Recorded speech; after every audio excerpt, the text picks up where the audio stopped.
Love failure ஆன எத்தனையோ பேர் வேற கல்யாணம் பண்ணிக்கிட்டு சந்தோஷமா இருக்கலையா? இருக்காங்க. ஆனா அவங்க சந்தோஷமா தான் இருக்கிறாங்களான்னு நமக்கு எப்படிங்க தெரியும்? எங்க லவ் ஃபெயிலியரை வேற கல்யாணம் பண்ணிட்டு வாழ்ந்துட்டு இருக்காங்களே, அவங்க ஒவ்வொருத்தர் நெஞ்சு தொட்டு சொல்ல சொல்லுங்க பாக்கலாம். என் மனசுல அந்த பழைய காதல் இல்ல, எல்லாத்தையும் மறந்துட்டு வாழ்ந்துட்டு இருக்காங்க. நிச்சயம் முடியாதுங்க. 100 வருஷம் ஆனாலும் எங்கோ ஒரு மூலையில அந்த முதல் காதல் வந்து ஞாபகப்படுத்திட்டு தாங்க இருக்கும்.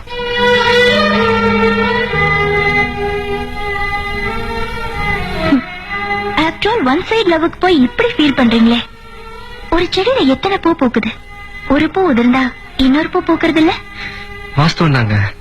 ஆனா உதிர்ந்த பூவை மறுபடியும் எடுத்து ஒட்டவேங்க பாக்கலாம், முடியாது. அது மாதிரிதாங்க காதலும். சில பேருக்கு அது செடி மாதிரி, ஒண்ணு போச்சுன்னா இன்னொன்னு. சில பேருக்கு அது பூ மாதிரி, ஒரு தடவை பூத்து உதிர்ந்ததுன்னா அவ்வளவுதாங்க, மறுபடியும் எடுத்து ஒட்ட வைக்க முடியாது. அது மாதிரிதாங்க என் காதலும்.